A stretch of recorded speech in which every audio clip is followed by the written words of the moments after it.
Today is September 1st, which marks the beginning of Childhood Cancer Awareness Month. About 10,000 children in the United States will be diagnosed with cancer this year.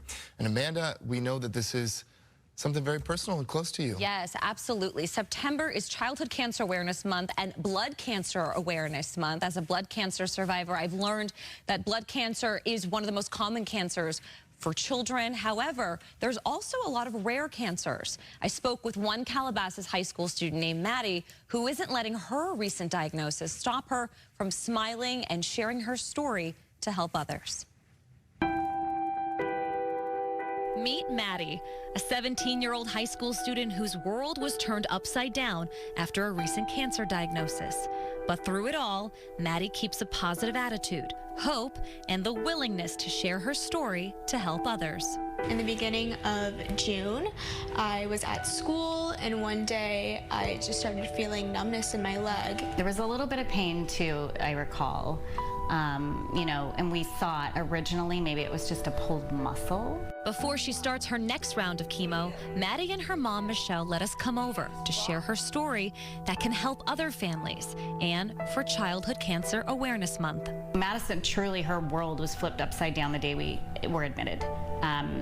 She was probably on 20 to 30 different medications at any given time. From June 1st to July 1st, we were just in the hospital waiting.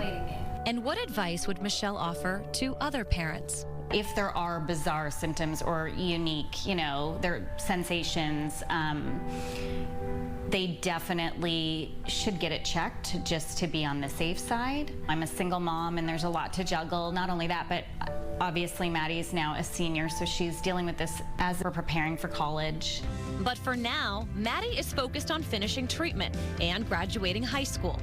And speaking of Calabasas high school seniors, they threw a huge grad party, and they raised all this money for me for the GoFundMe to help me through this journey, and it's been incredible. I've never seen such a village of people come together to help both of us.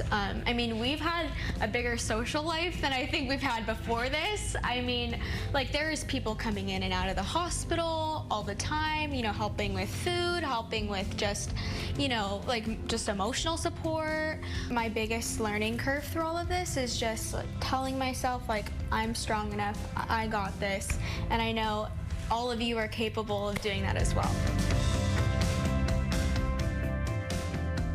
her spirit is so contagious. I want you guys to know that right now, Maddie's getting chemo. She's at the hospital watching us. So hi, Maddie. Hi, Maddie. Good morning. And hi, Michelle, her mom. And if you want to help Maddie and her mom, Michelle, who is a single mother with medical costs, you can donate to their GoFundMe. The link is right here on the screen, and it will be on our website. You know, I was talking to Michelle this morning. I asked her how Maddie was doing, and she's just hanging in there. This kind of cancer that she has, this sarcoma in the sacrum, it's almost 1 in 3 million, might even be more than that. Wow. It's that rare. So, you know, we say to somebody, oh, you're 1 in a million. She has a cancer that's 1 in 3 million. Yeah. And so it was so good that she trusted her instinct to find out what that numbness was. It's a key symptom for this kind of cancer. So it's important that people know the symptoms, because symptoms lead to diagnosis. Diagnosis leads to treatment, and treatment leads to survivorship. We've said this to you before plenty of times, but it's worth saying again. I so admire your strength and spreading that strength and resilience to everybody else. Thank you. Who might be going through a really tough time. I showed her a picture of me when I had a shaved head in 2019, this one. That's a beautiful photo. Thank you. For so many reasons. I showed this to her, and she said, you lost all your hair too? And I said, yeah. And I showed her my hair now. And I said, your hair will grow back. Yeah. You will heal. And her mom says, I think seeing that, you hear it all the time, your hair will grow back. Yeah. You'll feel better. But she said, I think seeing it in somebody can go a long way. And so if you are a cancer survivor, I think it's great to share your symptoms, share your story, because it truly will help somebody else who's going through it. That is the power of story and community, that it lets people know that you don't walk alone, because there's other people that share your experience. Exactly. Beautiful. Yeah. You got this, Maddie. Yes, Maddie. We're rooting for you, Maddie. We're rooting for you. Lots of love, for sure. Bringing Samada now. That is right. Thank you, Amanda, for bringing that beautiful story. And we continue to show Maddie and Michelle and their family a lot of love and support on their journey.